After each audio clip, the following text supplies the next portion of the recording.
Ela sai na janela do casebre e lhe fala. Vi sim, ela passou aqui mais cedo para me falar sobre a sua embarcação que chegaste. Parabéns, estou bem feliz porque estava desacreditando daquele senhor, mas com sua embarcação aqui, com certeza estará realizando o prometido com relação a nossas filhas. O Sr. Jorge coloca as mãos juntas como a rezar e retorna. Graças a Deus, tudo corre conforme nosso acordo. Creio que assim que vier pegar os peixes, já trará notícias de nossas meninas. Mas diga-me onde está Maria, em casa não se encontra. Estou aqui, Jorge. Fala Maria vindo com o pacote da mercearia. Hoje vamos celebrar. Fui buscar aquele vinho que gosta. Vem a dona Isilda, chame Manuel seu marido. Vamos bebericar e agradecer a vida. Juntos se encaixam dentro do casebre entre histórias e vinho, divertem-se agradecendo a Deus, a vida e a divina providência pela pessoa honesta que foi-lhes colocada no caminho. Capítulo 8. O ar perfumado, longas estradas de terra com flores por todos os lados, algumas de tonalidade laranja, vermelho, amarelo, roxa, lilás, branca. Diversas tonalidades e espécies de flores. Por entre pequenos caminhos, havia pessoas com enormes lenços na cabeça e com cestos em seus braços, pareciam colhedores. Olhei Natasha ao lado e falei. Isso é enorme, Natasha. Nunca imaginei ver um lugar tão lindo em minha vida. Parecem ser milhões, milhares de pés de flores, e quantas variedades. Sabe quais são os propósitos de tantas flores? Natasha aponta ao longe e mostra, carrocerias grudadas umas nas outras, eram puxadas por bois e eram cobertas de um plástico branco, com pedaços enormes de madeira ao redor para segurá-lo. Nossa! Que estranho! Parecem estufas ambulantes. Sim, e são. Responde Natasha. Esses transporte, levam milhares de rosas por vez. Eles colocam cada vez mais, porque as rosas demoram muito tempo para chegar na capital, então estragam muito rápido aí algumas vão cortadas, outras vão em vasinho, deixa chegar lá mais perto, que mostro pra senhorinha.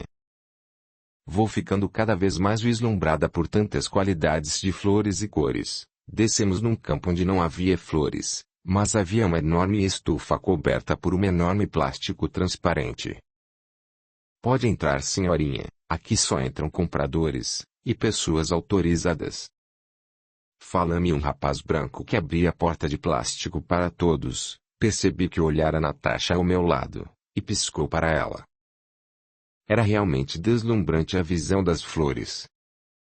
Rosas, crisântemos, antúrios, palmas, variedades imensas, rosas enormes de várias cores. Também havia algumas árvores que seguravam a estufa em pé. Os troncos das árvores eram enfeitados até topo com lindas orquídeas penduradas. Elas pareciam muito delicadas. Eram enormes corredores até o fim da estufa. Para mim deviam caber ali dentro umas 500 pessoas. Dá para imaginar o tamanho do lugar? Vi que no final da estufa havia enormes vasos. Entre, senhorinha, aqui temos mais vasos. Me abre um lugar onde também havia plantas e havia vasos praticamente da minha altura. Olhei para Natasha abismada. Nossa! Posso morar dentro de um deles? Falei segurando a boca num sorriso. De repente, senti um frio no meu pescoço, como se meu cabelo tivesse sido puxado levemente. Olhei para trás, para o movimento que fez meu cabelo, e no meio de tantas pessoas pude distinguir um rapaz alto de chapéu que vinha em minha direção. Olhei para Natasha pedindo socorro e ela dirigindo seu olhar para onde eu olhava. Entendeu minha aflição. O que está fazendo aqui? Ele é louco. Posso desonrá-lo aqui na frente de todas essas pessoas. Será que ele acha que eu não teria essa coragem? Firmei o pé no chão e virei-me totalmente para Henrique, que aproximou-se com um sorriso e com as mãos escondidas atrás de seu corpo, estendeu-me um lindo vaso de peônias. É sua, escolhi para você. Fala entregando-as a mim. Peguei rapidamente e só a passei para as mãos de Natasha, e ela, assustada com minha atitude, quase o fez cair. Que fazes aqui? Sussurrei para Henrique, virando-me de costas para ele. O mesmo percebendo minha atitude de rebeldia, afasta-se um pouco e pega-me pelo braço na parte de trás. Quando me viro novamente, já estou com ele quase encostado em mim. Dei um pulo para trás, mas suas mãos vigorosas agora seguravam meus dois braços, e não caí porque nesse momento puxou-me para perto de seu corpo. Senti um perfume inebriante, não saberia dizer se eram das rosas ou se era de Henrique que agora olhava-me com olhos de ira, com fisionomia totalmente mudada de quando chegara há pouco. Abaixou a cabeça e murmurou em meu ouvido. Não contavas com minha vinda. Vim para partilhar seu aniversário com você? Noto que minha presença não lhe é bem-vinda. Falo apertando o meu braço. Sim, não é bem-vindo. Eu estava muito bem com Natasha e Tião. Sussurrei ao mesmo tom que ele. Deixe-me ver.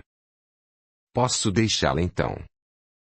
Fala soltando-me totalmente. Se não fosse Tião segurar-me, com certeza teria caído ao chão.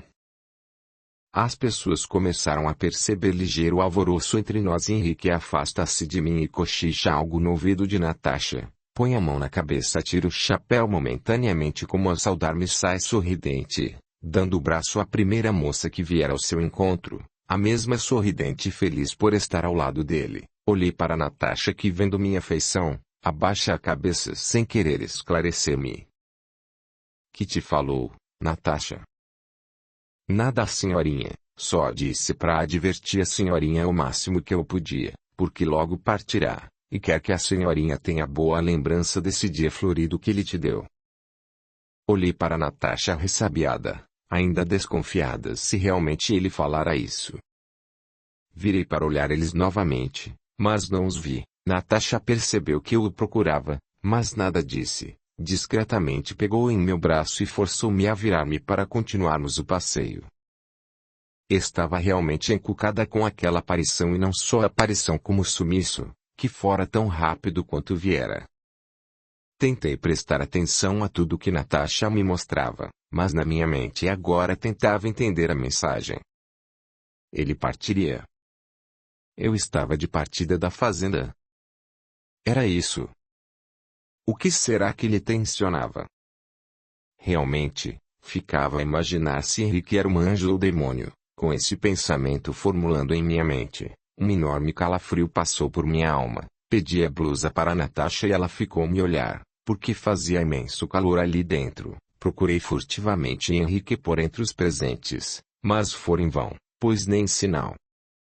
Ele parecia outra pessoa, sorridente, como quando estava com aquela moça. Ficava mais bonito do que o já era. Poucas vezes sorria para mim, mas com aquela moça parecia que se conheciam de longas datas. Seriam amigos? Namorados? Amantes? Balancei a cabeça para dispersar o pensamento e percebi que quando dei por mim a carruagem parava na frente da fazenda, Tião já com a mão estendida para eu descer. Nossa, chegamos. Passou tudo tão rápido. Muito obrigada, Tião e Natasha, pelo ótimo dia. Sinto-me recompensada por ser meu aniversário. Nunca tive presente mais bonito. Falei para os dois. De nada, senhorinha. Foi muito bom caminhar com a senhorinha e com Natasha. Tião abaixa a cabeça educadamente. Agora Natasha me encaminhava para o quarto. Quando abriu a porta do quarto, ela me fala. Senhorinha, já que é bem tarde, preciso cuidar dos meus meninos, se a senhorinha não se importa. De manhã eu já tinha colocado sua roupa de banho e sei que o seu jantar já está sobre a mesa. Olhei para dentro do quarto e respondi prontamente. Está ótimo, Natasha. Podes ir. Eu posso banhar-me sozinha naturalmente. Também estou cansada e pretendo banhar-me, jantar e dormir. Respondi fechando a porta e apertando as mãos de Natasha ao sair. Que dia maravilhoso, pensava, se não houvesse aquele imprevisto no Henrique. O dia teria sido mais divertido. Além de aparecer sem ser convidado ainda traz aquela moça a tiracolo, só poderia tê-la trazido, afinal aparecerá de onde?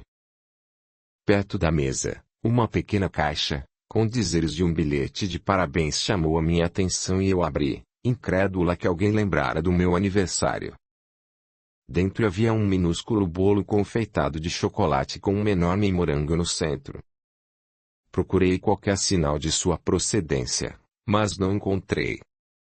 Fiquei pensando em quem me dera tamanho carinho em forma de doçura e logo pensei em Maria que parecia gostar muito de mim. Fui pensar nela e a mesma aparece na porta do quarto.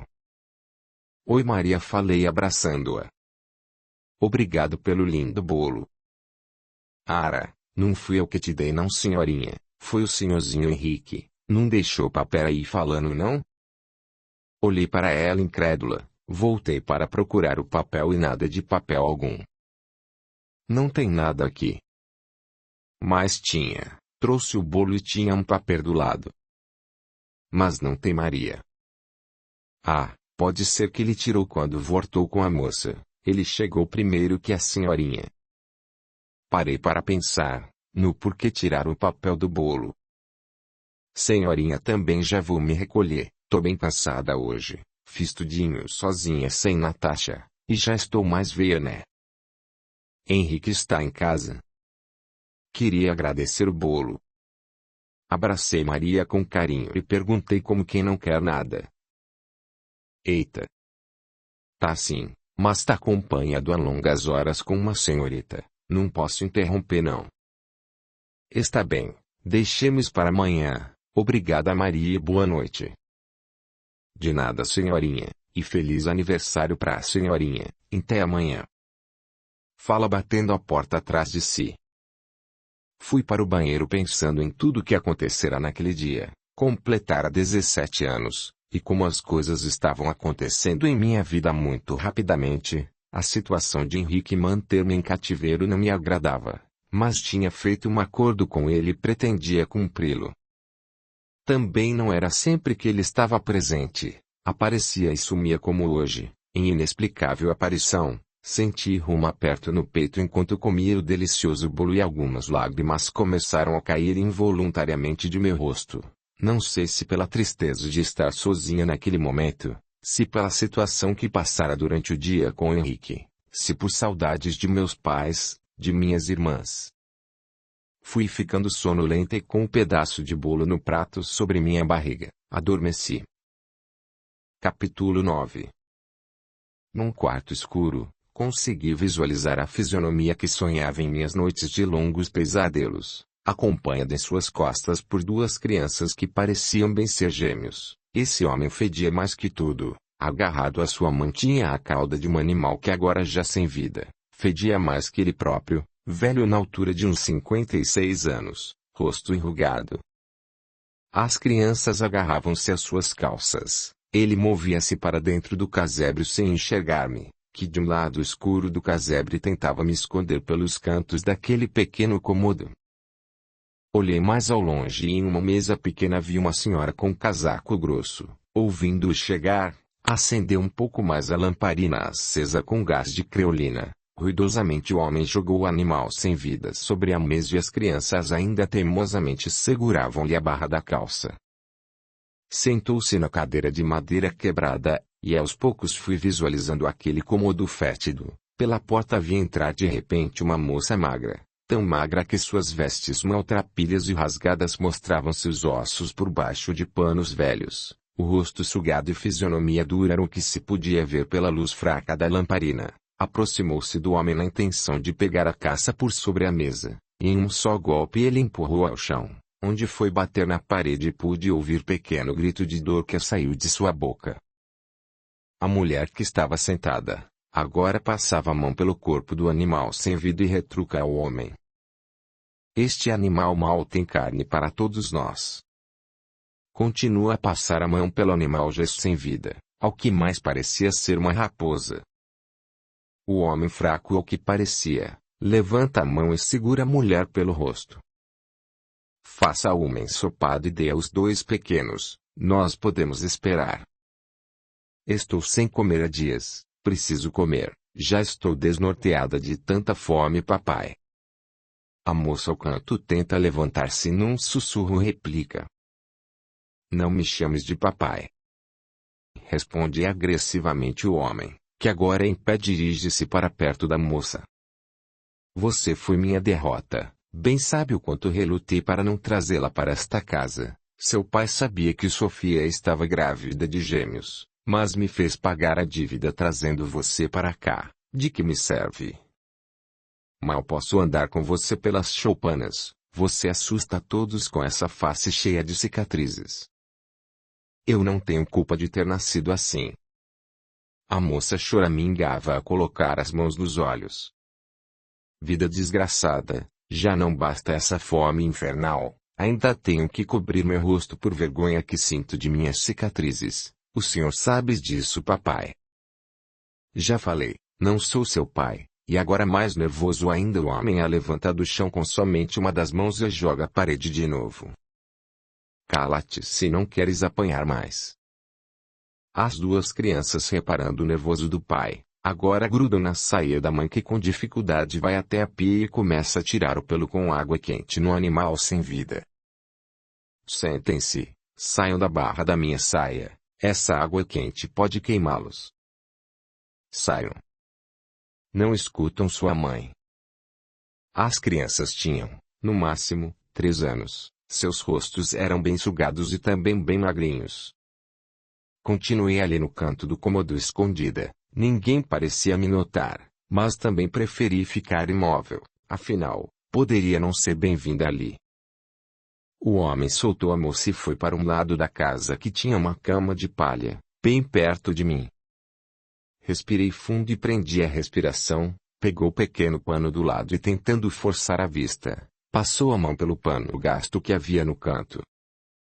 Você sim, querida Ângela, por que partistes tão cedo? O homem fala com voz engasgada e passa a mão pelo pano com carinho. Por que, Ângela? Por que deixaste a mim e a sua mãe? Sabes que não tivemos culpa, pequena filha. Nesse momento coloquei a mão na minha cabeça, porque senti tremenda dor. Quando senti minhas mãos tocarem minha cabeça, percebi ter um tecido rodeando e minhas mãos ficaram encharcadas. Voltei as mãos perante meus olhos e estavam com um líquido escuro. Fétido, muito fedido, tentei aprimorar mais meu olhar, mas não consegui pois a iluminação era muito pequena. Senti ligeiro carinho por aquele homem à minha frente, ele parecia sofrer muito pela pessoa que era a dona do pano, e quanto mais ele se lamentava, mais eu começava a sentir dor na minha cabeça. Ela foi tornando-se cada vez mais forte, tão forte que soltei um grito que não ouvi sair de minha boca porque desfaleci.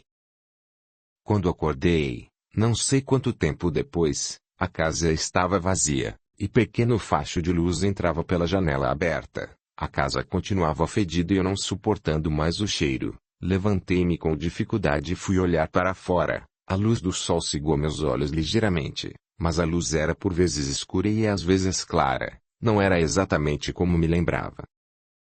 Tentei sair da casa, porém passei a mão pela porta fechada e ela sequer se moveu. Simplesmente, minha mão passava por sobre ela e ela não movia. Passei a mão pelo vestido sujo para tirar o limo e fiz mais uma tentativa em vão. De repente a porta se abriu com tudo e entrou um rapaz loiro no casebre, que gritava: Ângela, Ângela, Ângela, onde está?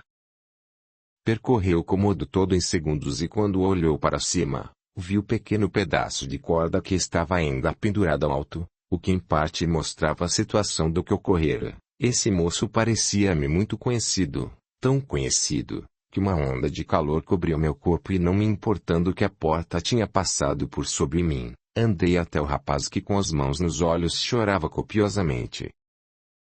Ângela, minha querida, como fizeste isso? Ângela, meu amor eterno, que fizestes a nós? Disse-lhe que voltaria. Fiquei ali na sua frente longo tempo a observá-lo chorar e meu corpo ardia de dor e calor. Tão forte, mas tão forte que parecia estar em uma fogueira. Fui chegando mais perto na intenção de conversar com ele e neste momento aparece na porta o mesmo senhor que chorava e acariciava o pano na cabeceira da cama. Você, seu imprestável, você foi o culpado da minha Ângela suicidar-se. Você. Moveu-se rápido e pegou o rapaz pelo colarinho, desferindo um soco ao meio do rosto. O rapaz caiu tonto e levantou rápido para retrucar. Eu amava Ângela, eu a amava. O senhor sim, foi o culpado por não me aceitar como genro. Nesse momento recebe mais um soco no rosto. Ele agora cambaleia, vai ao chão e desmaia ligeiramente. Olhei para toda aquela cena, e visões passavam por minha mente rapidamente, pessoas, uns gritando, outros chorando, tudo muito confuso. Porém, senti uma dor no peito, a cabeça latejando e como senti falta de ar, coloquei a mão no pescoço.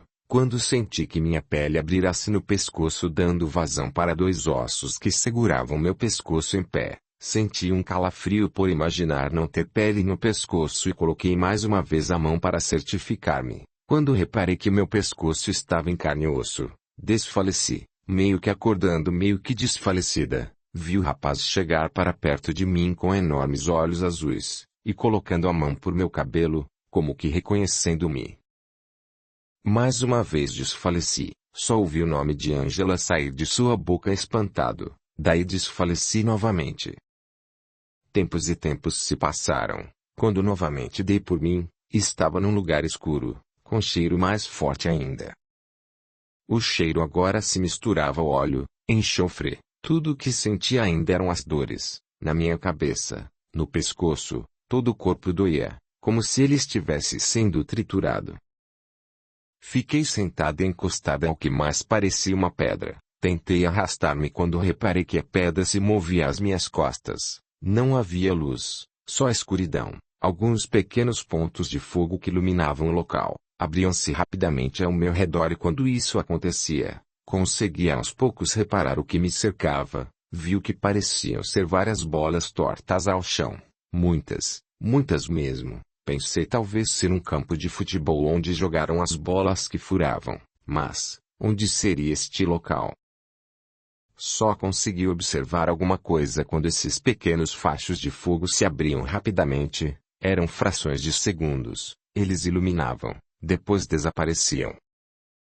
Fiquei não sei quanto tempo ali, sentia que minhas costas tocavam algo, e que de vez em outra a rocha que eu estava encostada se mexia. Até que em uma dessas vezes ouvi um burburinho, tremi das cabeças aos pés. Tentei colocar minhas mãos nas costas pois não conseguia mover-me pelo tamanho da dor que sentia no corpo. Quando finalmente consegui colocar as mãos para trás na intenção de segurar na rocha, outras mãos agarraram as minhas. Não sabia se gritava ou se chorava. Tentei puxar as mãos com força, mas as mãos nas minhas costas também puxavam as minhas com força.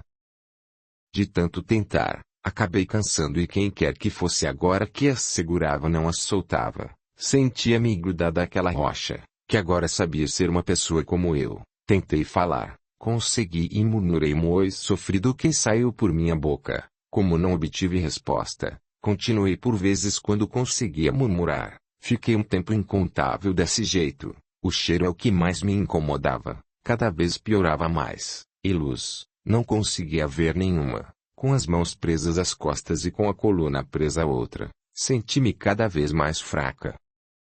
Na minha mente, murmúrios e choros a me chamarem. Ângela, filha querida, como estará Ângela? Ângela, meu amor, por que fizera isso? O tempo foi passando e numa das vezes talvez sonhando, vi uma luz andando como se aproximando perto das bolas, ia trazendo uma pequena luz nas mãos, como se fosse uma lamparina que foi iluminando as bolas.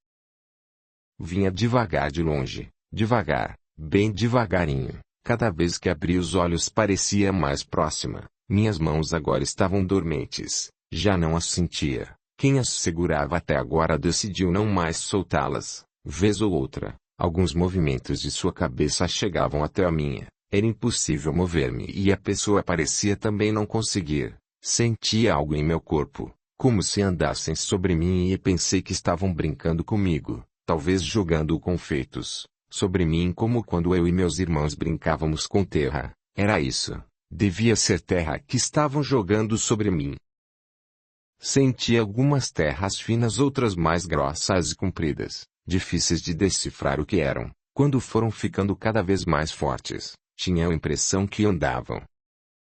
Isso. Andavam sobre mim.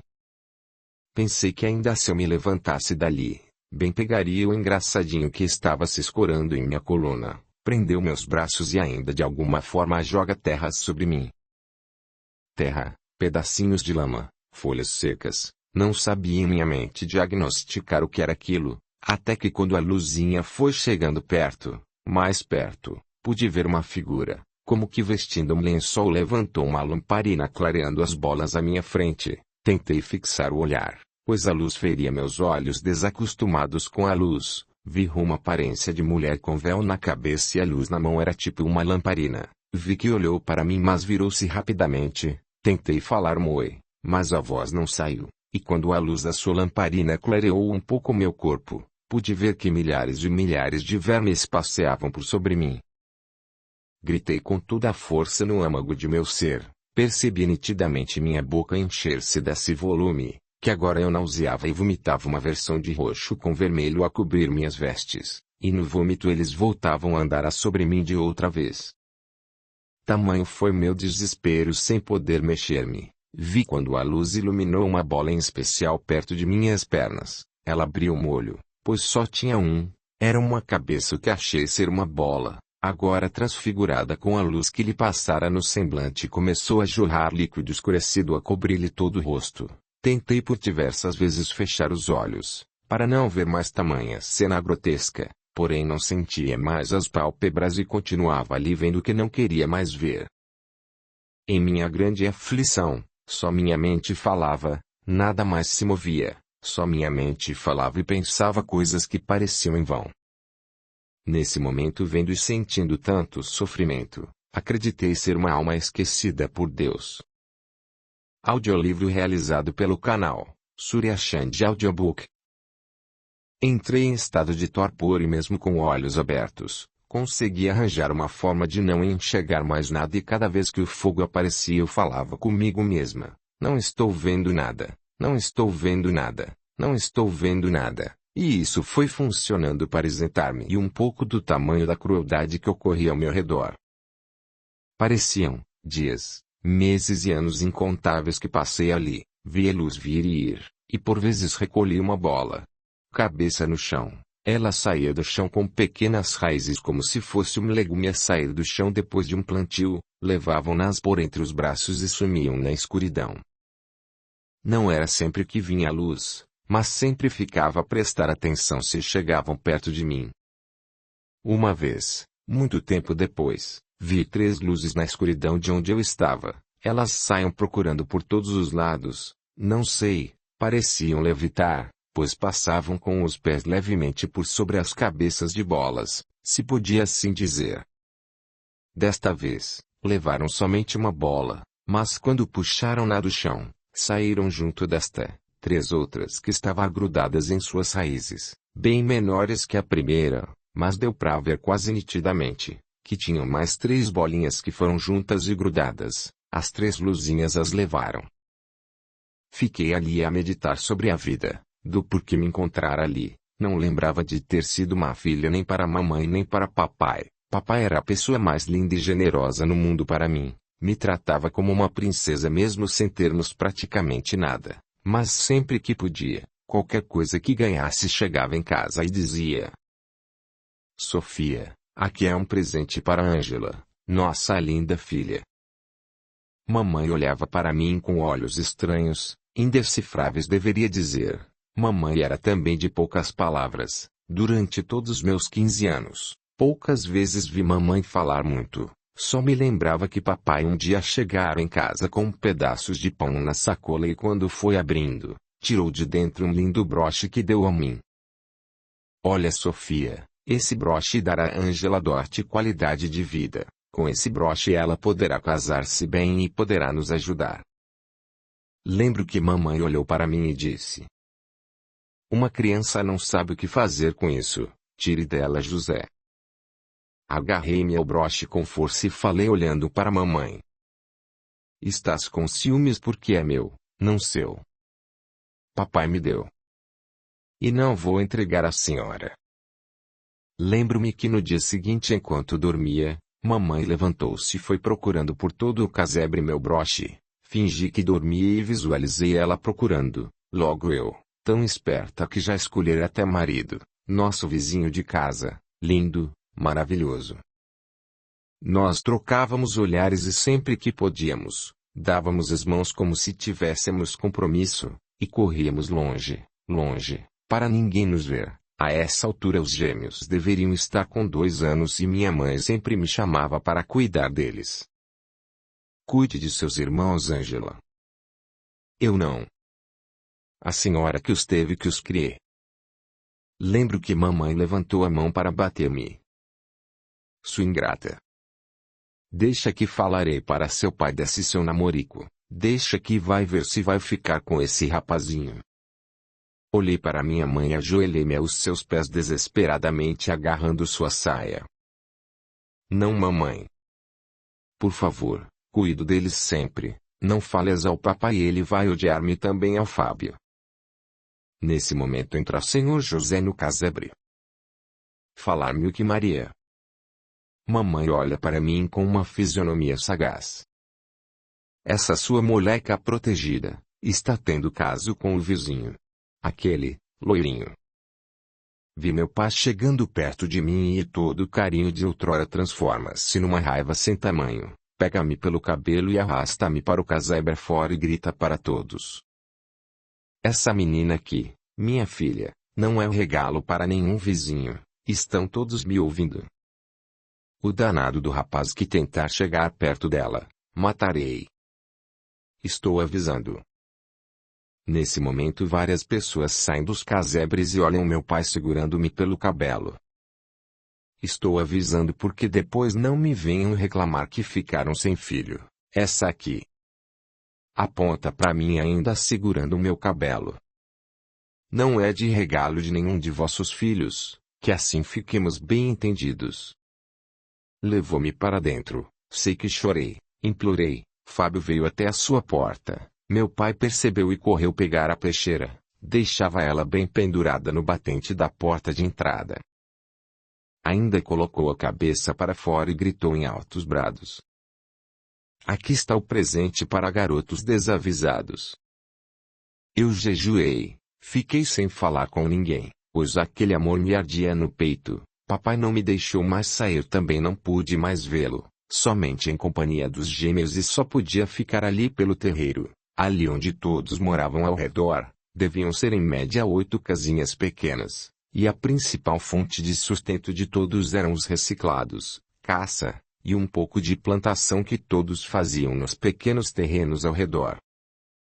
Fui ficando muito deprimida, muito mesmo. Chegou um dia que não quis mais levantar-me da cama e falei para mamãe. Não faço mais nada de agora em diante. A senhora nem me venha que também não cuidarei de seus filhos. Aí sim. Nesse dia apanhei bonito da minha mãe. Ainda sinto as vergadas da cinta nas minhas costas. Para você aprender, menina ruim da moléstia.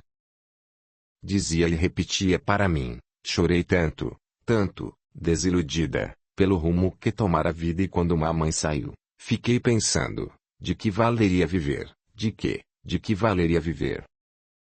Em minha cabeça comecei a imaginar que não valeria mais a pena viver. Não notei quando sombras se aproximaram naquele momento de mim. Na minha ideia, talvez seja mais simples morrer, quem sabe nascerei da próxima vez em um lar mais rico. Essa ideia foi tomando tamanha proporção em minha mente, não conseguindo mais visualizar-me sendo feliz. Daí, peguei a corda do papai de puxar o cavalo, joguei para cima onde pegou na primeira madeira que segurava o teto, amarrei ao pé da cama, fiz um nó grande e subi em uma cadeira, coloquei a corda no pescoço, e em minha mente, falei a mim mesma. Agora já sei como dar cabo em minha vida, vai dar certinho. Com esse pensamento, num pequeno desequilíbrio a cadeira moveu-se e fiquei dependurada um tempo. Não consegui nem gritar pois a corda amarrada ao pé da cama não cedeu ao meu peso e ali fiquei pendurada debatendo-me para ver se conseguia ir ao chão. Assim fiquei e de repente, me vi solta, vi meu pai gritando, minha mãe gritando e agora estava ali, pensando que por um engano, dei cabo à minha vida. Sim, por engano pois só ia colocar a corda na intenção de assustar meus pais, não contava com o banco virar e infelizmente morrer assim. Também não entendia por que estava ali. Ali seria o céu. Ou era o inferno? Eu era ruim a ponto de ir para o inferno por um amor não resolvido?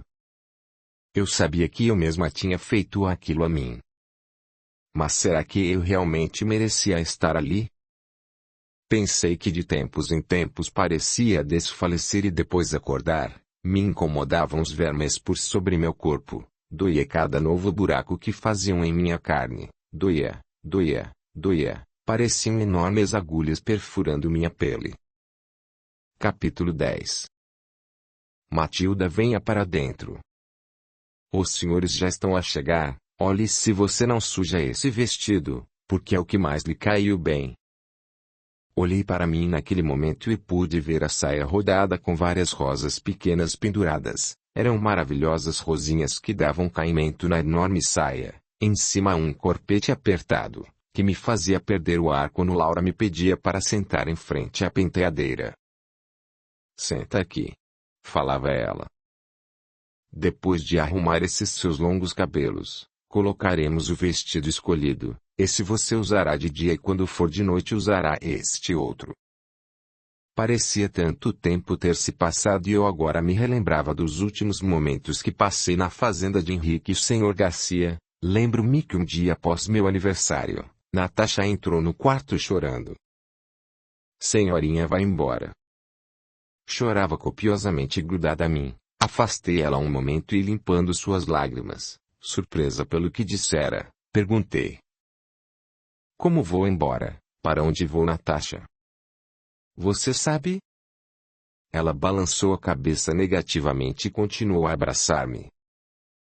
Em seguida Dona Maria entra no quarto e vai direto para meu armário de roupas, olha para nós duas abraçadas. Para de buchicho, Natasha. Você sabia que ela ia embora a qualquer momento, então, chega de lamúrias.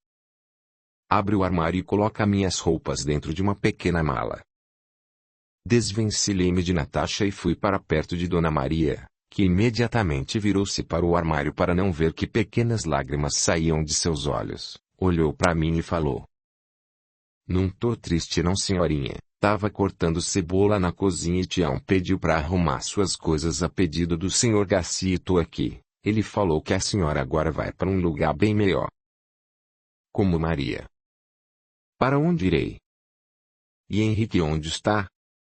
Não veio falar comigo. Não deveria me informar para onde vou. Maria passa a mão pelo seu rosto onde agora caem lágrimas copiosamente. Eu não sei, o senhor Henrique depois de ontem, ele estava com aquela senhorita e só falou que ia levar ela para a cidade e não voltou mais. Foi o senhor Garcia que me falou hoje cedo, arrume as malas dessa mocinha Maria que o Tião vai levar para a casa de senhora Ana na cidade grande. Disse que era para cumprir o que prometeu para os seus pais. Eu tentei perguntar mas aí ele continuou falando. Já vi que Henrique criou muito apego a essa mocinha. Leve ela daqui agora, para não piorar essa situação que saiu totalmente de meu controle. Então deixemos Henrique com senhorita Letícia para concluir o acordo que realizei com o pai dela. Essa mocinha só vem atrapalhar nossos planos de crescer nossas famílias e expandir nossos negócios. Então, está me dizendo que Henrique não sabe que estou indo embora. Queria falar com ele. Dessa vez a porta se abre e o Sr. Garcia entra no quarto. Senhorita, é chegada a hora de ir para a cidade. Darei todo o suporte para que você possa estudar, ter requinte e tornar-se uma dama na sociedade brasileira. Sabes que fugiu de meu controle ter vindo conosco. Na cidade encontrará suas irmãs e lá poderão ter boa vida. Assim minha obrigação estará de acordo com o que prometi aos vossos pais em Portugal. Quanto a Henrique, peço desculpas por sua atitude. E creio que por ter sido bem tratada, peço-lhe que esqueça de todos os inconvenientes que possa ter passado desde sua vinda para esta fazenda. Em respeito a seus pais, estou honrando o nome de minha família, e depois de deixá-la em São Paulo, termino minha obrigação e alivio minha alma por meu filho Henrique ter agido errado. Nesse momento peço desculpas por ele. Vamos, Maria. Acelere e com essas roupas, coloque-a para tomar café na sala e depois Natasha poderá acompanhá-la até metade do caminho. Depois Natasha retornará e senhorita Matilde seguirá sozinha com Tião até a casa de senhora Ana. Vamos. Acelerem esse processo. Mas, eu não poderia ver Henrique mais uma vez? Para poder agradecer tudo que vocês fizeram por mim aqui? Não é necessário. Henrique já sabe de sua partida e concorda. Amanhã cedo já estará na cidade grande. Tenha uma boa viagem. Assim reverenciando-me com a cabeça, sai do quarto tão rápido quanto entrará. Despedi-me de Natasha com lágrimas nos olhos. Se eu conseguir, Natasha, virei vê-la. Muito obrigada por todo o bom trato que dedicou a mim. Abracei-a com carinho. Ela desceu da carruagem e ficou acenando para mim até sumir na estrada com uma pequena figura ao longe. Tião ia rápido e a carruagem balançava bastante. Bati na pequena janela e ele gritou para mim. Aqui é preciso correr. É um lugar muito ermo e tem muitos ladrões nesse local. Então segure-se. Logo que a gente estiver em lugar maior eu vou mais devagar.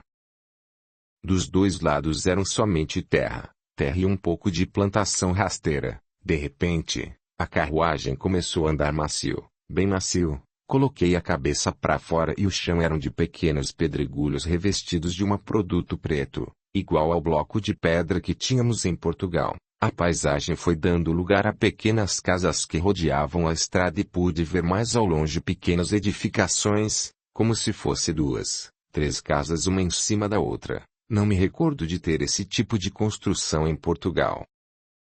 Lá só haviam galpões para pescado e pequenos casebres feitos de madeira. Logo o caminho foi mudando e as ruas de pedregulhos levavam agora enormes casas com portões suntuosos e todas elas no alto, como se fossem em cima de morros, enormes e lindas, distantes uma da outra, bem distantes. Tiãozinho parou em frente a uma delas e vislumbrei a riqueza de quem quer que morasse ali, mas parecia um palacete, com leões em pedra nos portões e um enorme corredor que levava até a casa principal. Dava para ver um jardim maravilhoso no caminho até apresentar-se a casa enorme e imponente. Um senhor negro veio abrir o portão da rua para nós, e logo atrás dele uma mocinha branca com vestido de roda, veio com um sorriso simpático. Passou na frente do senhor e estendeu-me a mão ao sair da carruagem. Você deve ser Matilda.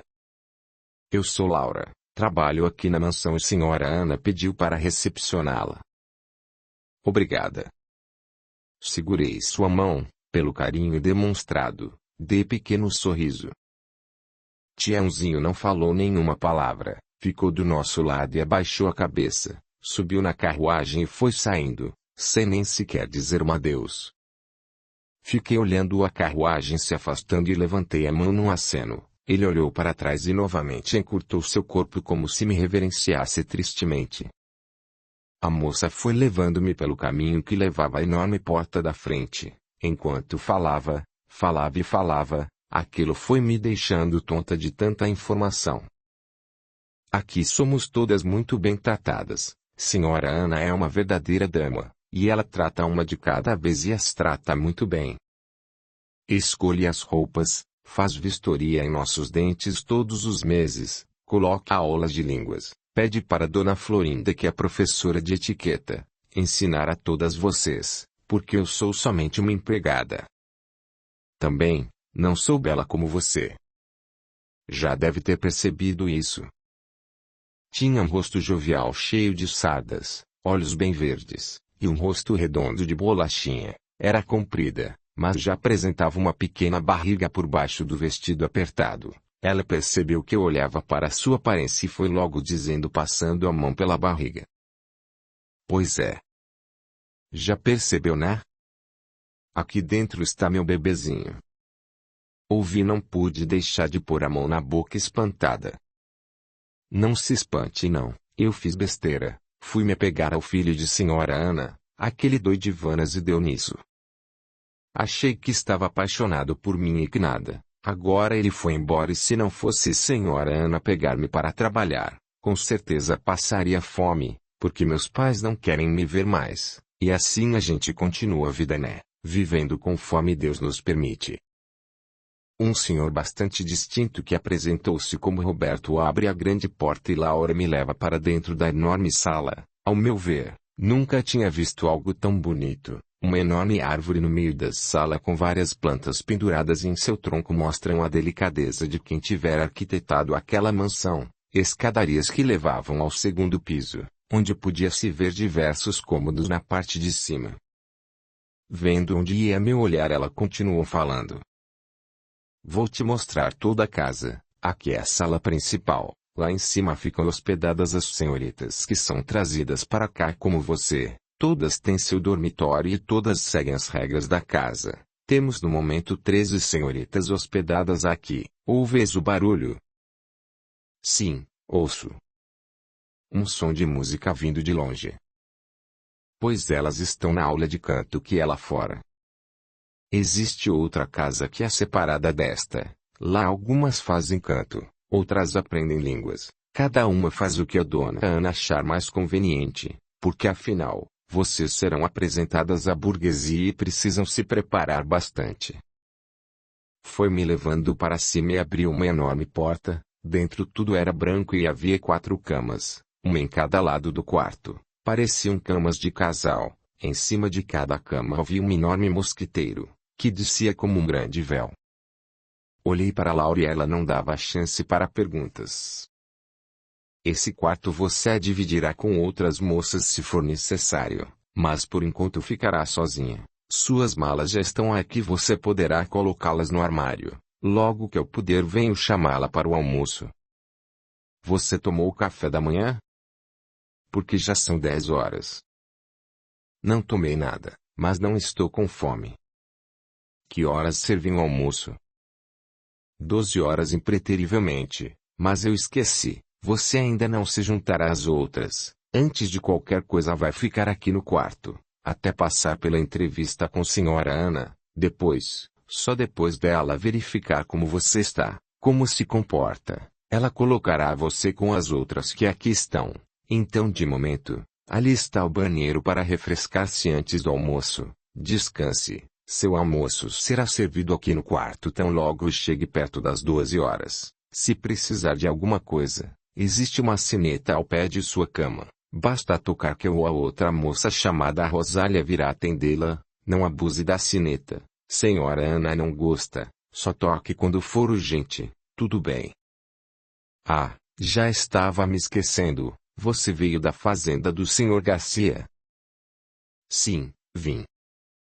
Aqui no passado, há cerca de 1 ano e meio mais ou menos, vieram 4 mocinhas de lá. Apertei a mão dela ao ouvir o que dissera. São minhas irmãs. Ah, que bom saber delas. O que podes me dizer, por favor? Elas estavam bem. Estão aqui. Foram bem tratadas. Ela soltou minha mão delicadamente e falou. Não sei de muita coisa não. Estou conversando com você hoje porque senhora Ana pediu, mas em geral não tenho contato nem posso ficar conversando com as moças que chegam. Deixe-me pensar. Sei que dessas moças 2 foram colocadas na casa de senhor Silva, mas as outras 2 não tenho notícias. Sei que quando elas não se adaptam ao trabalho que lhe é oferecido, são devolvidas à sua terra natal, ou são libertas e escolhem o que mais lhes convém. Podem viver e tentar sobreviver sozinhas. Dona Ana tenta, mas quando percebe que mesmo bonitas não têm aptidão nenhuma, ela as informa e deixa elas fazerem o que querem. Nossa! Onde será que estão? Não faço ideia. Agora preciso sair. Desculpe, dê-me licença. Deixei Laura sair e fui direto para a janela daquela enorme casa. Lá pude ver uma parte da região, porque a mansão era bem no alto de um morro. Vi os jardins gramados na frente da casa. Vi floreiras em alguns pontos específicos. Vi também algumas casas bem bonitas ainda dentro da propriedade. Pareciam chalés, sim, enormes chalés. Resolvi tomar um banho e tentar tirar um pouco a poeira do caminho. No quarto haviam 4 armários e o que estava próximo à minha cama. Quando o abri, fiquei deslumbrada. Estava cheio de roupas, cada uma mais linda que a outra. Pensei, será que são minhas? Pensando bem, melhor não mexer, porque não sei se são minhas ou de outra moça que se hospedou aqui. Fui para o banheiro, e lá tudo era lindo e requintado. Fiquei parada ali observando a beleza do banheiro. Uma enorme banheira em formato de cisne, bacia e bidê e pias, todas ornamentadas com cabeças de cisne, de muito bom gosto. Fiquei ali a pensar quem pagaria por todo esse luxo. Mordi a boca com esse pensamento, pois logo fui imaginando se ali iam me arrumar, me tratar e me vender. Será que iriam me vender? Será que eu seria uma escrava dentro desta casa? Com esse pensamento dirigi-me até a porta e tentei virar a maçaneta em vão. Estava trancada. Mais uma vez, porque me trancaram. Porque mais uma vez estava trancada. Seria uma escrava de luxo. Será que Laura mentiu sobre tudo que falara? Com esse pensamento meio obscuro fui mudando de temperamento e não percebi quantas sombras se aproximavam de mim pelo tipo de pensamento que eu nutria na alma. Curta, comente, compartilhe, e se inscreva, se já não o fez. A gratidão é o caminho da evolução. Capítulo 11. 6 meses haviam se passado e agora só restava-me continuar atendendo os desígnios de Sra. Ana, que me foi apresentada um dia após a minha chegada. Esclareceu-me sobre minhas irmãs que estavam trabalhando em casa de fidalgos e elas eram contratadas para acompanhar fidalgos aos saraus e também para educar seus filhos, tipo colocar-lhes etiqueta à mesa. Agiam como se fossem governantas de luxo. Algumas mansões exigiam que houvesse bastante moças como nós, pois os fidalgos colocavam uma para cada filho. Entendi que era muito imponente e importante o trabalho de assessoria às crianças. Todas as que saiam da casa de Sra. Ana, eram bem recomendadas e havia até disputa para contratá-las. Descobri que Sra. Ana repunha todo o valor investido em cada uma das senhoritas, através do fidalgos que as requisitava para sua residência. Algumas eram cobradas bem caro mesmo, e os fidalgos não se importavam em pagar, porque havia escassez desse tipo de dama de companhia. Elas eram designadas para trabalhar com as crianças ou com a madame da casa ou até mesmo os mais velhos do próprio casarão. Não era permitido às moças trabalharem com os patrões, somente com as patroas. Desta forma eram também bem tratadas e sempre era-lhes conseguido um arranjo de vossos casamentos que também vinham a beneficiar os patrões. Algumas ficavam em tenra idade e cuidavam desde os bebês, zelando por seu crescimento, e outras acompanhavam os filhos quando os mesmos se casavam. Era muito chique e bem visto ter uma governanta prendada que falava no mínimo 3 línguas e que fosse assiado e cordata. O primeiro ano de salário era negociado por Sra. Ana, era dela propriamente dizendo. Depois, nos restantes dos próximos anos iriam diretamente para as senhoritas. Elas guardavam ou mandavam para suas famílias. O tratado é que com 30 anos de idade elas poderiam decidir se ficariam com a família ou se partiriam para sua terra natal. Já muito bem estruturadas financeiramente, muitas partiam e conseguiam se situar como damas onde quer que fossem. Tinham sempre 1 ou 2 escravos a lhes acompanhar. Soube que minhas irmãs foram colocadas na mansão do Sr. Silva, que era um senhor gordo e calvo com um bigode que dava a volta no rosto. Lá foram 3 senhoritas e 2 delas eram minhas irmãs Marta e a outra Marcela, e Maria foi parar em outra mansão onde o dono era da família Souza. Também soube por Sra. Ana que logo que possível nos encontraríamos nas festas realizadas pela burguesia. O tempo foi passando e fui me acostumando com as aulas de línguas. Fui muito elogiada por ser uma pessoa com voz muito bem entoada e eu cantava e recitava versos nos saraus. Fui perdendo a vergonha aos poucos e logo passei a me apresentar com vontade e vigor. Descobri que amava cantar e quando os olhos de todos presentes voltavam-se para mim, sentia-me enrubescer, mas continuava com total prazer ao que eu fazia. Elogios vinham de todos os lados. Os locais aos quais eles realizavam os saraus eram uma enorme residência onde havia uma grande sala, muitas cadeiras com espaldar alto. Algumas ficavam aglomeradas em fileiras bem perto do palco. O palco era um local que tinha uma ligeira escada de 3 níveis. Eu saía dali com satisfação e regurgitava meu ser, quando ao terminar, algumas pessoas levantavam-se para bater palmas em pé de minha apresentação. Maravilhosa Matilda! Fala-me Senhora Ana, muito bem vestida em seu vestido vermelho e preto, com um chapéu delicado meio a cobrir-lhe o rosto com um véu que descia de sua cabeça e delicadamente cobria-lhe o pescoço delgado. Quem a olhava podia dizer, belíssima na faixa de uns 36 anos que mais pareciam pela sua pele alva ter 25. Venha Matilda, estão lhe esperando. Puxou-me para o meio do salão e acomodou-me em uma enorme mesa, onde pude reparar que ali somente havia mais alta burguesia. Alguns homens levantaram-se quando fui sentar-me, delicadamente como me foi ensinado. Os cumprimentei com uma ligeira reverência de cabeça e vestido, sentei-me ao lado de uma senhorita, que parecia totalmente acanhada, olhou para mim, abaixou os olhos e não quis esboçar palavras. Olhei para a senhora Ana à minha frente e a mesma disse-me ser Joana, filha do coronel Neves. Olhei para ela e percebi que era de pouca conversa. Quando abri a boca para falar, fui interrompida. Então limitei-me a ouvir o nome dos outros convidados que estavam à mesa. Essa é a senhora Lourdes, esposa do coronel. Uma senhora fala com sorriso simpático bem ao meu lado e ela estende-me a mão cheia de anéis em um cumprimento. Nesse momento fomos interrompidas pelo coronel. Nada de etiquetas, senhora Ana. Quero essa senhorita com minha filha. Quanto queres para eu levá-la agora? Senhora Ana colocou a mão na boca num pequeno sorriso e respondeu de volta ao senhor coronel Neves. Devo dizer que Matilda não sairá de minhas mãos tão cedo. Veja bem, coronel, estou nesta rotina de educar senhoritas para vocês senhores fidalgos, já bem há uns 15 anos e somente agora, depois de todos esses anos, tenho praticamente uma tenora em minhas mãos. Talvez, se ela concordar, ficarei com ela para mim mesma, e a farei apresentar-se a todos vocês, para que possam desfrutar de tão linda presença e voz. Olhei abismada para a senhora Ana e não deixei transparecer o que vinha em minha mente. Abri um sorriso calmo e sereno e retruquei.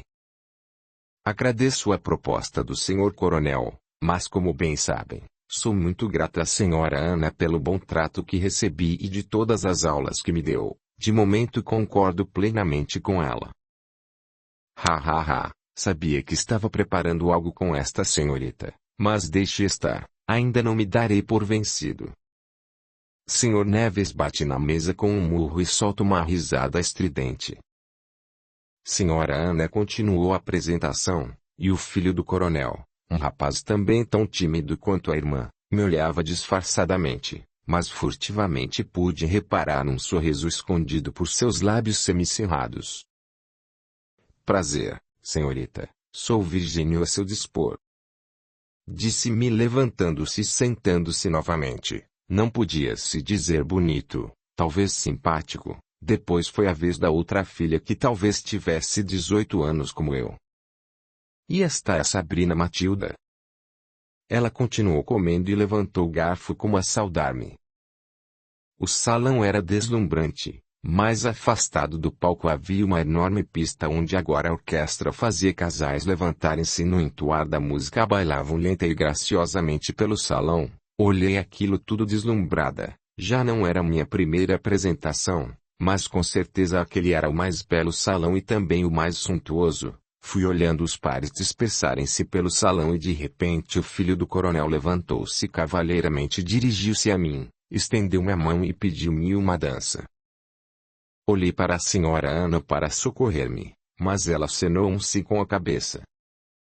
Levantei-me meio a contragosto, porém, dei-lhe a mão e quando me levou ao salão, ruidosamente puxou-me de encontro ao seu corpo. Agora tinha certeza que não gostava dele. Distanciei-me um pouco e sem querer olhá-lo nos olhos, dei-lhe a mão e saímos a rodopiar por entre os casais. Fui dançando como o som estava muito alto. Não consegui decifrar o que ele queria dizer-me ao ouvido. Coloquei a mão na boca e falei. Está muito alto o som. Não consigo ouvi-lo. E assim sem conversarmos continuamos a deslizar pelo salão.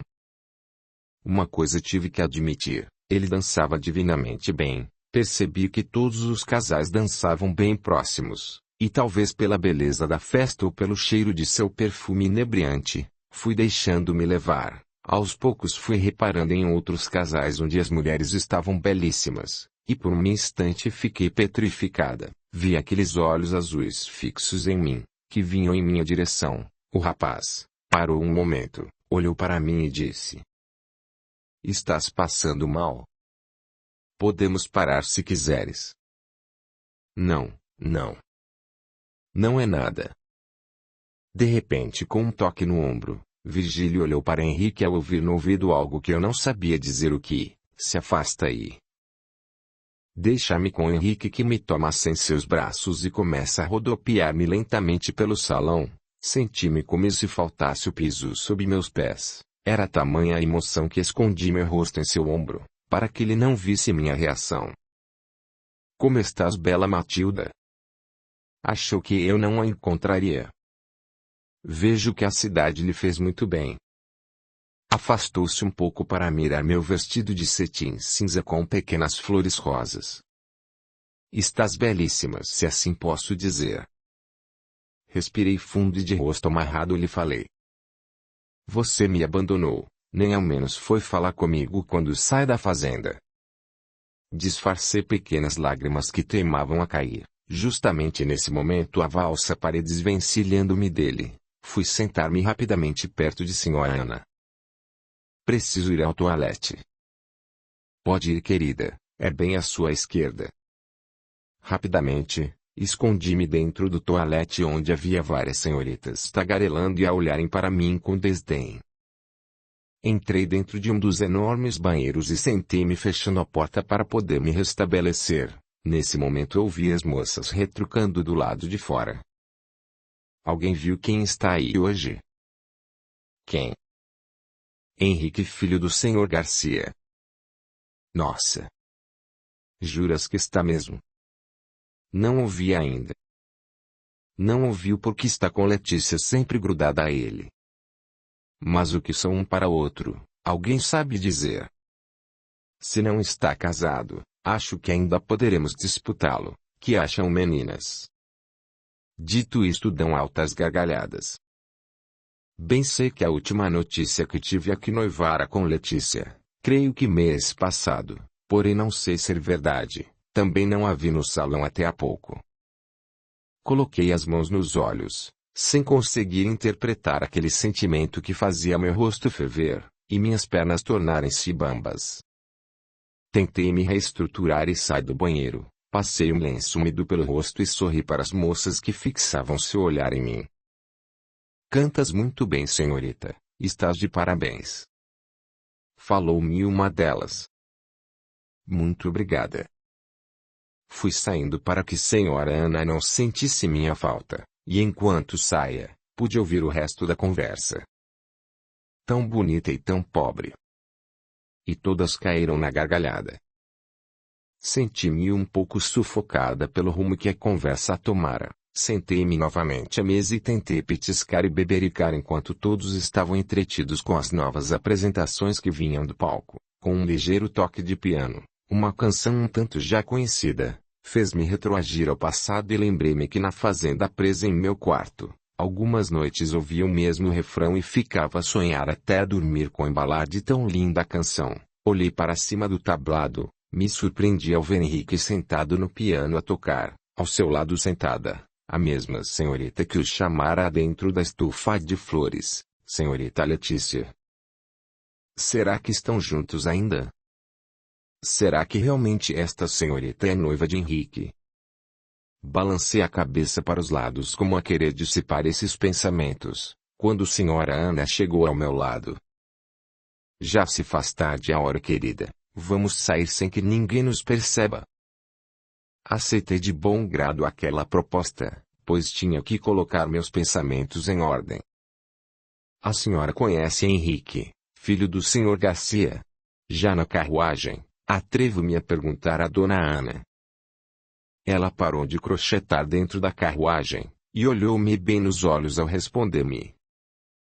Todos, exatamente todos da cidade conhecem os filhos do Sr. Garcia. Henrique é o mais conhecido de todos, porque ele é muito disputado entre as senhoritas e existem muitos senhores fidalgos que o adorariam como genro. Mas por que perguntas? Sei que o conhece da fazenda e pelo que Sr. Garcia relatou-me, ele foi o coadjuvante de trazê-la. Aliás, pretendo agradecer-lhe pessoalmente na primeira oportunidade. Este moço é um total cavalheiro, a concordar comigo. Sim, durante todo o período que fiquei na fazenda foi extremamente cavalheiro. Não tive a oportunidade de despedir-me e hoje, depois de tanto tempo, tirou-me para dançar. Nossa!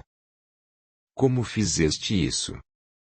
A senhorita Letícia não o deixa de forma alguma. A bem dizer, talvez ela não tivesse chegado junto com ele, porque soube que uma carruagem atrasara e estavam tentando trocar os cavalos. Um dos cavalos torceu a pata. Sim, acho que é a carruagem dela mesma. O que conversaram? Nada. Não conversamos, dançamos um pouco e logo parou a música. Fui ao toalete e não o vi mais. Queria na oportunidade de agradecer o que fez por mim. Minha querida, não precisa. Já enviei gorjeta gorda ao Sr. Garcia por ter me enviado você. Cada vez que se apresentar nos saraus, tiro ligeira fortuna da burguesia que quer ouvi-la. Então, não se sinta em dívida, pois estão quitadas toda e qualquer dívida que tivera com o Sr. Garcia. A carruagem parou e fui descendo lentamente. A senhora Ana foi à frente e deixou o portão aberto para eu passar. Suba, querida, troque-se e vá dormir. Amanhã teremos muitos compromissos. Uma ótima noite. Fala virando-se para mim. Fui subindo pelo jardim lentamente com o cocheiro Adonias às minhas costas, acompanhando-me. Boa noite, senhorita. Disse deixando-me em frente à porta e tirando o chapéu em reverência. Boa noite, Adonias, e muito obrigada. Deitei-me de vestido e tudo em segundos adormeci. Capítulo 12. Ouvi algumas vozes a chamar-me. Várias e várias vezes ouvi a voz de mamãe e de papai que choravam. Podia ouvir seu lamento. Também pude sentir o amor de Fábio por mim. Não sei exatamente o que ele fazia, mas parecia que naquele local fétido onde me encontrava e parecia grudada ao chão. Um pouco podia mover-me, bem pouco, mas sempre podia mover-me quando em minha mente apareciam pessoas que eu conhecia em vida e falavam de mim. Lembrei-me de Jussara, moça que ficara em nosso casebre e papai e mamãe tiveram a incumbência de criá-la. Não tive muito contato com ela e quando viva lembro-me de ouvi-la dizer: afaste-se desse rapaz, Ângela. Sabes que papai não aceitará nunca seu contato e futuro compromisso com ele. Engano seu.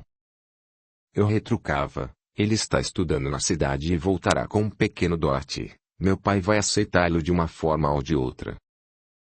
Ela balançava a cabeça de um lado para outro. Algumas vezes a levei para sair comigo quando ia encontrar o Fábio. Ele todo solicito agradecia prontamente a presença de Jussara entre nós. Então afastávamos um pouco de Jussara e ficávamos atrás da borracharia a trilhar nossas juras de amor. Não demorávamos muito, pois sabíamos que meu pai me procuraria se voltasse mais cedo do serviço. Em algumas vezes percebi que Jussara abria largo sorriso para Fábio. Cheguei a comentar com ela e a mesma sempre desconversava.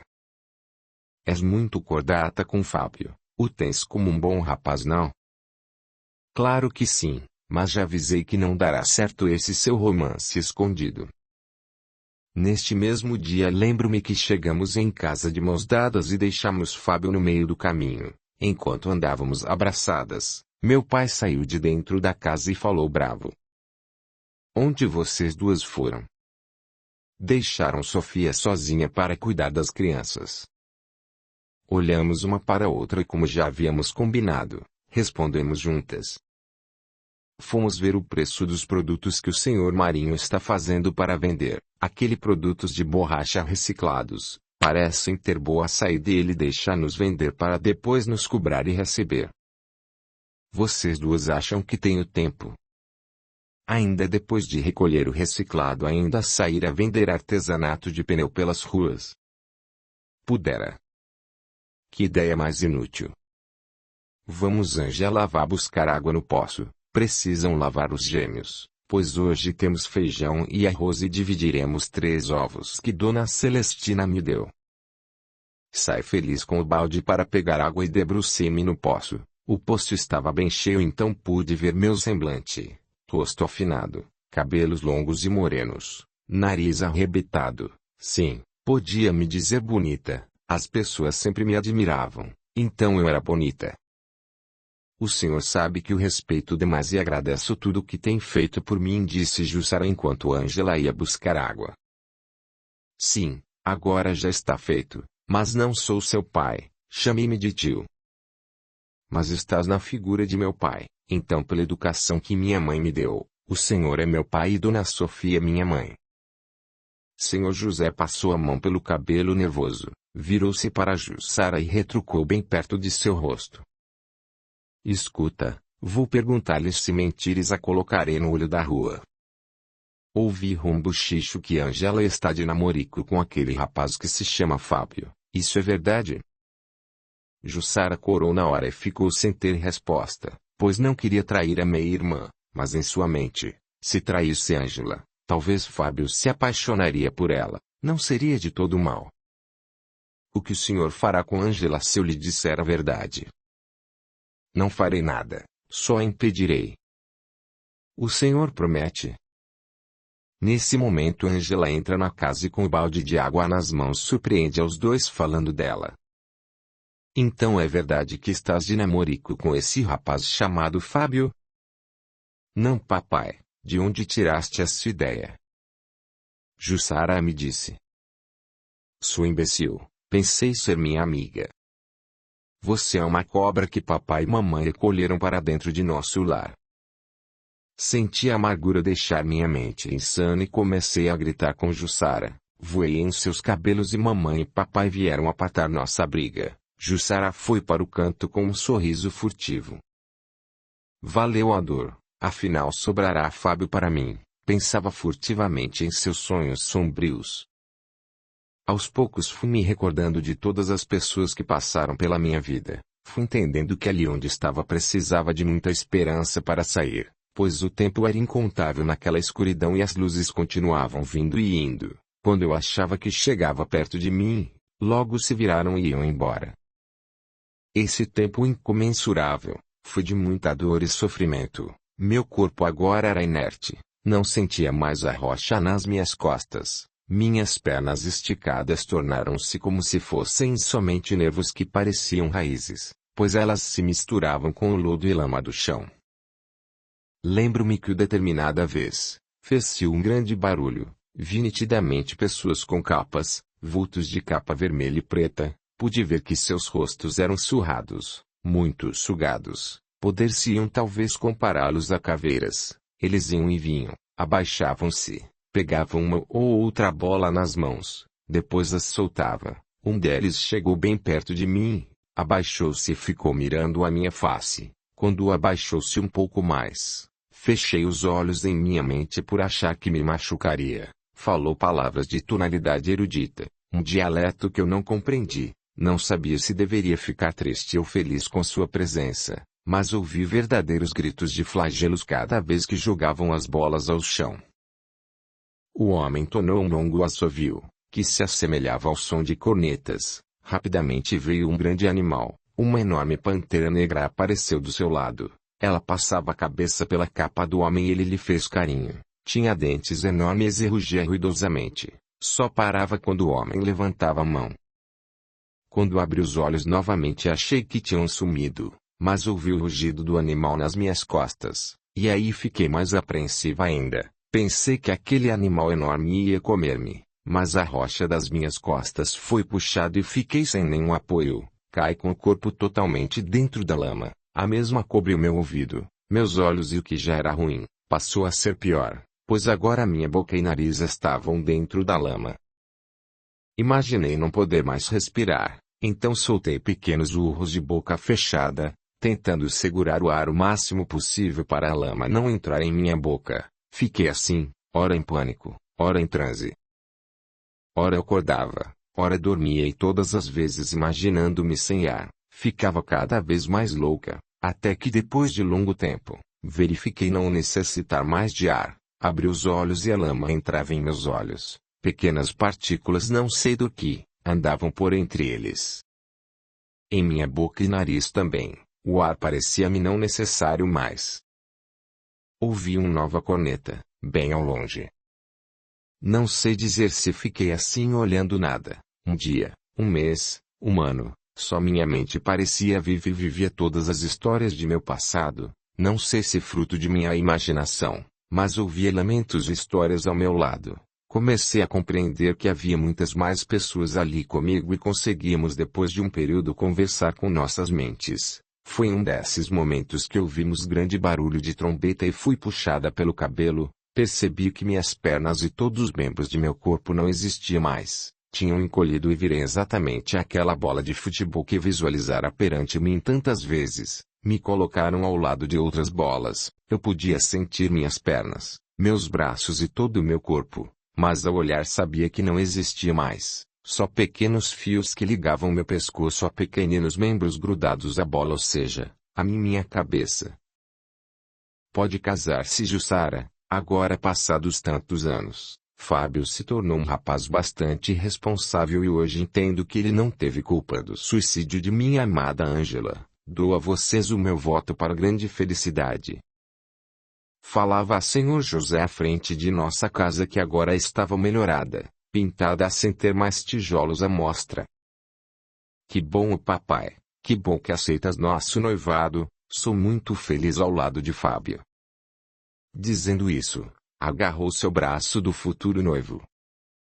Todas as vezes que Fábio passava por perto do casebre do Senhor José, Jussara se adiantava à porta e o chamava para um chá, o mesmo ainda bastante ressabiado, procurava não se aproximar. Numa dessas vezes ele falou a Jussara.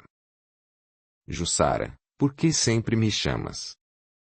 Sabes que amei muito Ângela e que em meu coração não existe ainda lugar para outra senhorita. Preste atenção aos rapazes que por aqui passam.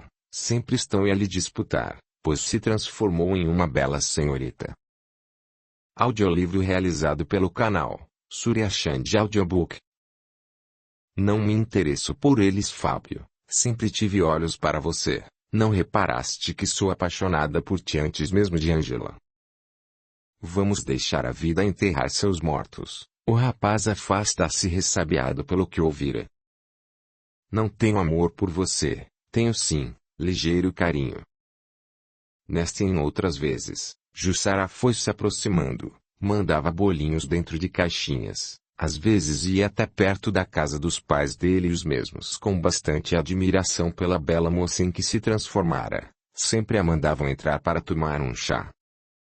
Em uma destas vezes Fábio estava chegando da cidade, muito bem vestido, pois já trabalhava em uma farmácia e assim já trazia de seu trabalho sustento para sua família. Venha, filho, sente-se ao lado dessa mocinha, veja como está a bela filha do senhor José. Fábio olhou a mãe com desaprovação, mas, como não queria contrariá-la porque Dona Gertrudes tinha uma doença que lhe castigava o corpo e todos na casa procuravam obedecê-la para não piorar as coisas. Sabiam que emocionalmente ela afetava mais ainda seu corpo, pois perceberam que manchava a pele quando ficava nervosa e também quando tomava sol. Sentou-se ao lado de Jussara e aos poucos com suas artimanhas, Jussara foi ganhando sua amizade, e fazendo-se de amiga, por longo tempo. Acabou ganhando seu coração, pois já haviam se passado longos 2 anos da morte de Ângela. Flores para todos os lados, vinho à vontade, muitas galinhadas, era assim que comemoravam o casamento de Fábio com Jussara. Dali iriam para um hotel na cidade grande e morariam em pequena residência afastado da família de senhor José e também dos pais do Fábio. Ele trabalharia mais perto de sua residência e Jussara seria sua linda esposa. Praticamente realizava todos os trabalhos domésticos. Nessa altura os gêmeos já ajudavam bastante Sr. José no recolhimento de recicláveis. Essa foi uma época muito boa para reciclados, tinham valorizado muito. Praticamente todos que trabalharam com isso, puderam vislumbrar um crescimento monetário muito grande em suas vidas. Em um dia em que chovia torrencialmente no umbral, todos nós tínhamos dificuldades de nos fixar ao chão movediço, nos batíamos uns aos outros, pois nossas pequenas raízes ou penas não se fixavam em lugar nenhum. Fomos quase todos levados pela correnteza, e desembocamos numa grande rocha. Ao redor, havia labaredas e mais labaredas de fogo. Ficamos ali tentando nos segurar no centro dessa rocha. Muitos dos que estavam lá foram arrastados pela correnteza e levados para dentro das labaredas. Por sorte, eu e mais uns 30 ficamos na rocha central, um se apoiando no outro, formando quase uma plantação de cogumelos. Desta fogueira saem gases. Esses gases pairavam no ar. Eles iam para cima e para baixo. Pareciam pessoas invisíveis que bailavam por sobre nós. Algumas vezes a chama era tão alta, que parecia que nos queimaria, mas por mais forte que fosse, não nos queimava. Numa dessas vezes fui elevada por uma dessas fumaças e fui subindo como se estivesse levitando, levitando, levitando. Senti pequena ardência em meu corpo, mas era uma ardência boa, era algo bom de se sentir. A fumaça foi me levando para cima e totalmente vislumbrada. Reparei que braços fraternos invisíveis me erguiam do fogo e cobriam meu corpo com essa chama. Fui sentindo aos poucos meus nervos e músculos, voltando bem devagarinho, bem aos pouquinhos.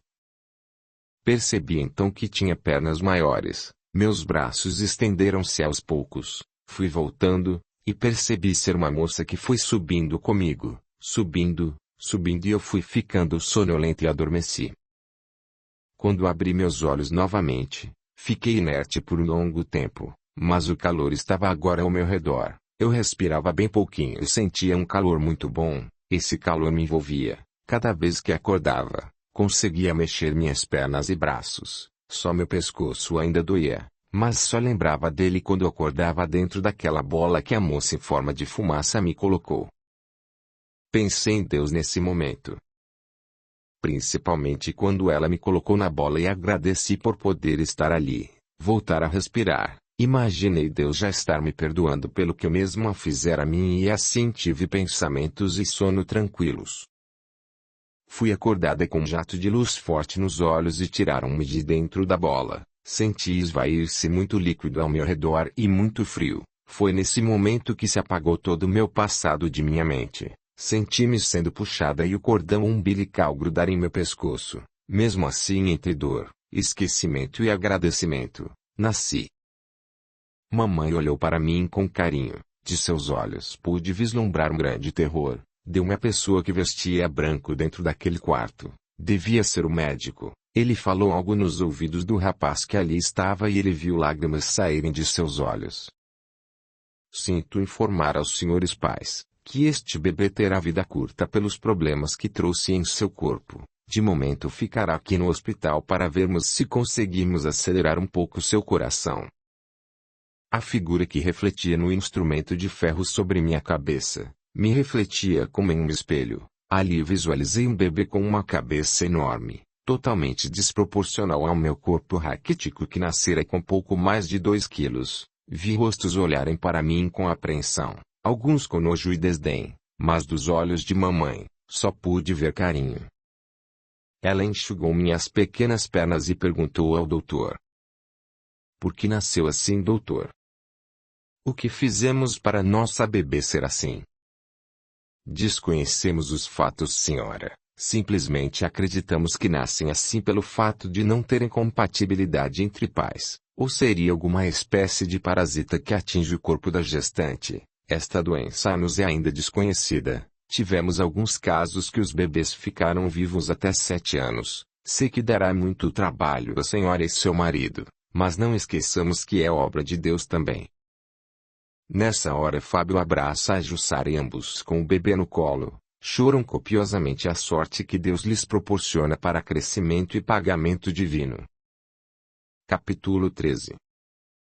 Comecei a enviar dinheiro para meus pais, afinal, Senhora Ana já estava destinando a mim boa parte do que recebia nos saraus.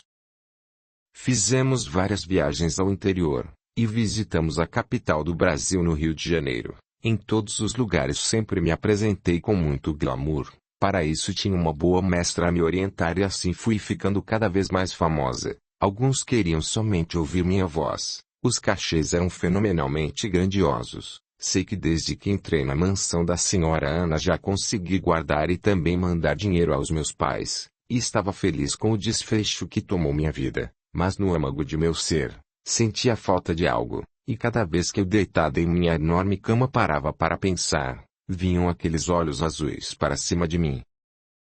Sim, sempre a recordação de Henrique a me assombrar, não sabia bem o que dizer daquele sentimento que me aquecia a alma. Me fazia ficar vermelha feito um pimentão. Lembro-me que após o dia de minha apresentação em que ele me tirou para dançar, passados alguns dias, senhora Ana, bateu na porta do meu quarto e disse: "Apronte-se bem bonita Matilda, hoje teremos visitas ilustres a desfrutar de nosso jantar, então prepare-se que hoje mostrarei a todos de que servem as aulas de etiqueta, canto e línguas que lhe passei durante estes anos."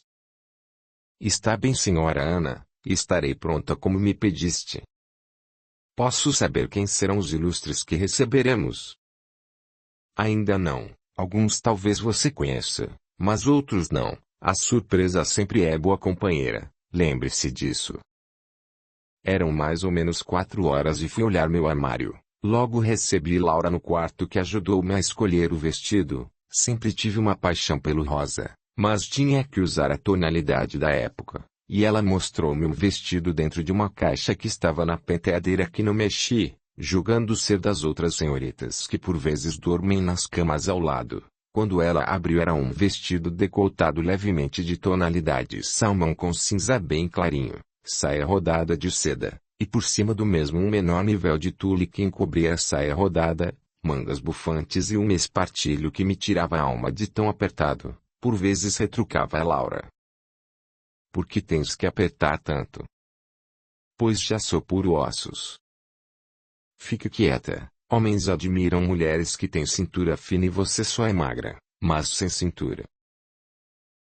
Acho que Deus esqueceu-se de aumentar minhas ancas." Olhei para ela e dei longo sorriso. "Não se preocupe, quando for ter seus filhos, elas aumentarão, garanto a você. Veja as minhas." Olhei para Laura que já estava prestes a parir, talvez mais umas poucas semanas e já terá parido. "Mas você está redonda, já era gordinha quando engravidou?"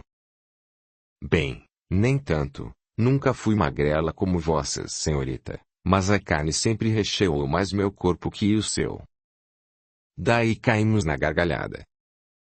Quando desci, o salão já estava repleto de pessoas, todas muito bem vestidas. Tentei descer a escadaria disfarçadamente, mesmo assim fui notada. Senhora Ana me vendo, foi ao final da escada e pegou em minha mão.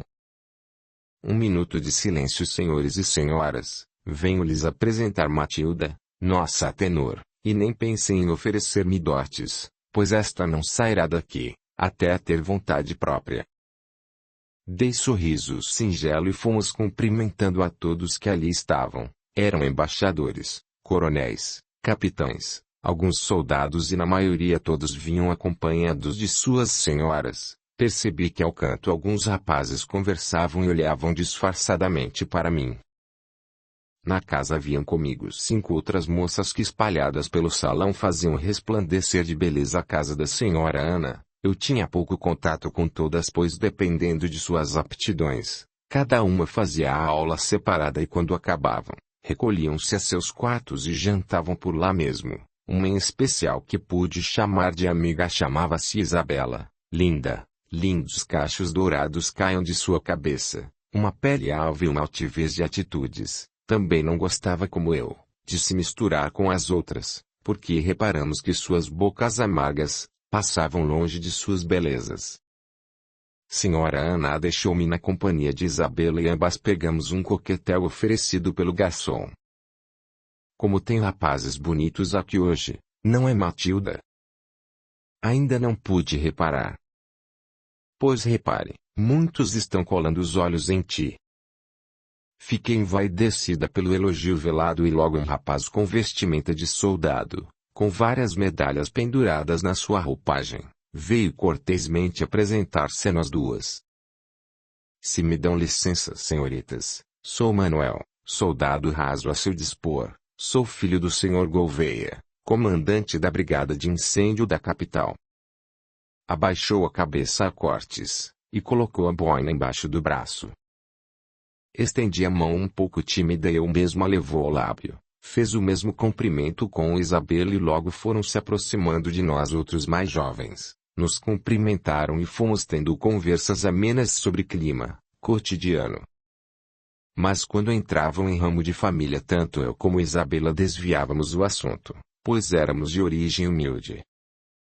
Senhora Ana improvisou um palco em um canto de sua enorme sala. Ao centro do tablado colocara seu piano de cauda e uma orquestra dividia o espaço por sobre ele. Tocavam músicas de canções antigas e românticas.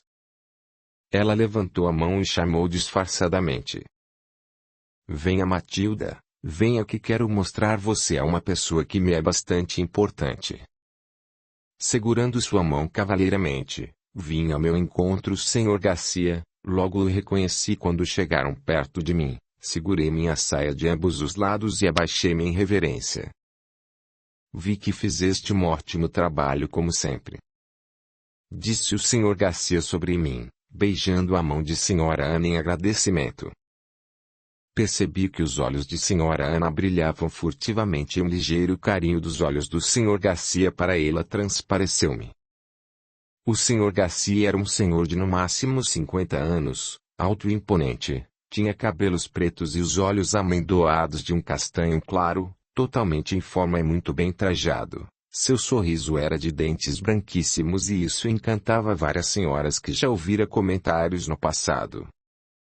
Como está, senhorita Matilde? Fogo em ver seu crescimento. Agradeço ao Henrique chegar aonde chegastes até hoje. Já recebeu notícias de seus pais? Sabes que se não recebestes, como todos os meses recolho um pescado em Portugal, recebi notícias que se mudaram de casa e seus pais têm mais um filho, com o nome de Gustavo. Olhei para ele boquiaberta pela notícia. Eu fiz uma carta para entregar em Portugal, mas não obtive resposta até o momento. Folgo em saber que eles estão bem, que também estão em companhia de nova criança para entretê-los em nossa ausência. Creio estarem bem de saúde, tenho mandado dinheiro para eles quase todos os meses, então, imagino que estejam estabilizados. Sim, creio que sim. Não tive oportunidade de retornar a Portugal, sempre envio meus assessores, mas talvez seja devido a isso que já pagaram a embarcação tão rapidamente. Aliás, Sra. Ana, trouxe-lhe 2 caixas de bacalhau para desfrutares com os seus. Obrigada, Sr. Garcia. O senhor é sempre muito gentil. Respondeu a Sra. Ana, mais uma vez, demorando a olhar sobre ele. Vieste sozinho, Sr. Garcia, ou trouxestes seus filhos?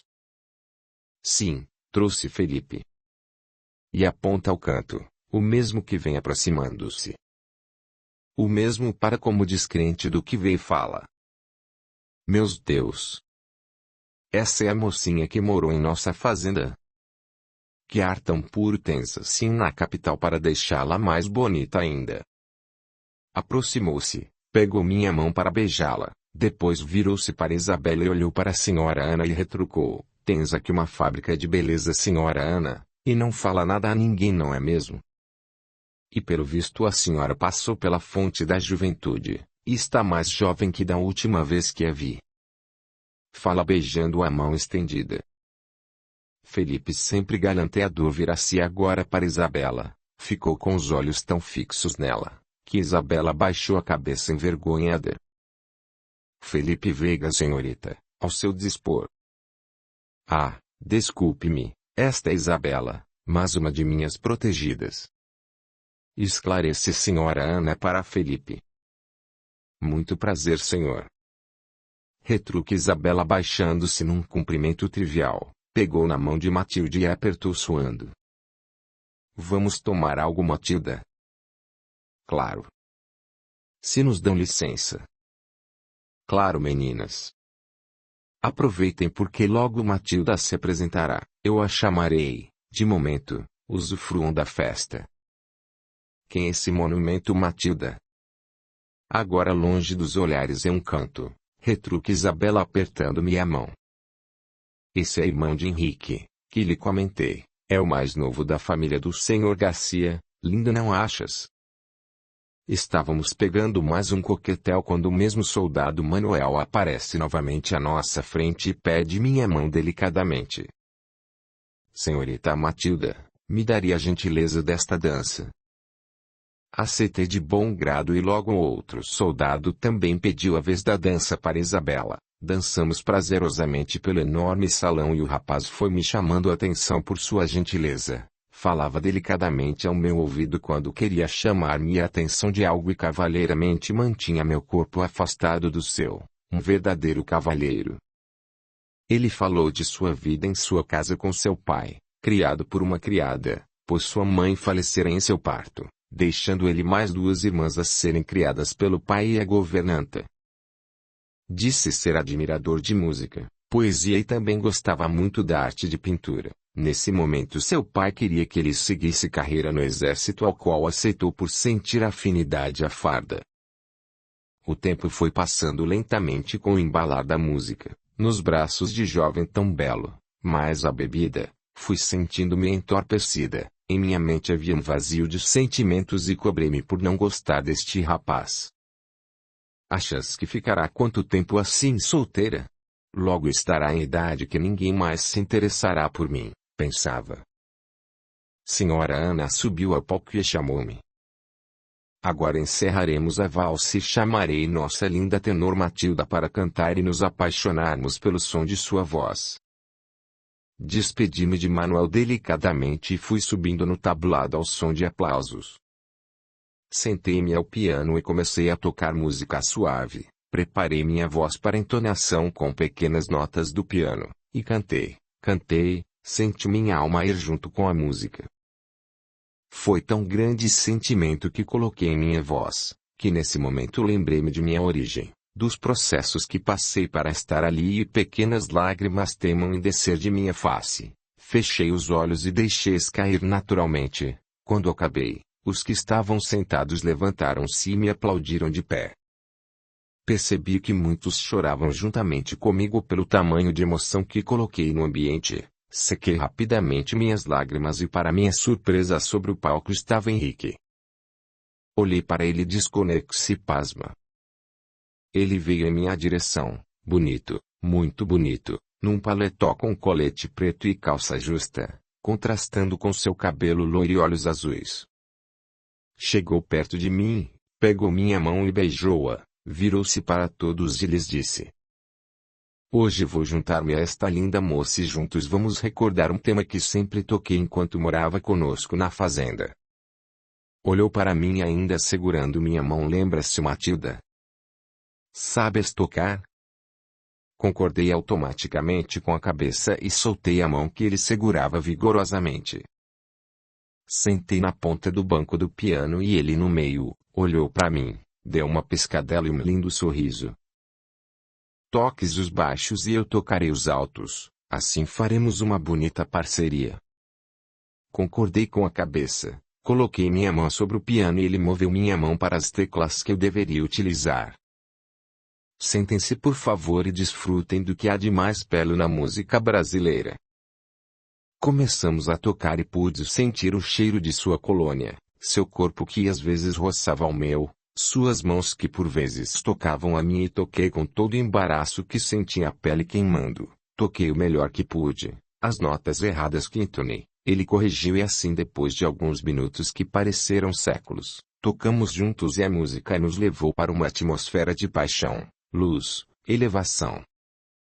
Sentia-me como a levitar e percebi que no escuro, numa semi-penumbra que estávamos, vez ou outra ele olhava para mim e eu vi somente uma vez que dissera: Bom, muito bom, linda Matilda. Quando acabou recebemos os aplausos de todos em pé. Henrique pegou mais uma vez em minha mão e fez-me levantar e ficar ao seu lado. Abaixamo-nos juntos em agradecimento aos aplausos e quando nos levantamos, Henrique foi puxado pelo outro lado por uma garota que grudou em seu braço e falou algo em seu ouvido ao qual ele soltou-me imediatamente, abaixou-se e disse baixinho: "Obrigada, Matilda, por essa recordação tão prazerosa que me proporcionaste. Podes descer que agora tocarei uma música em homenagem à minha noiva." Henrique levantou a mão de Letícia para todos os presentes verem uma enorme aliança e sentou-a no piano ao seu lado.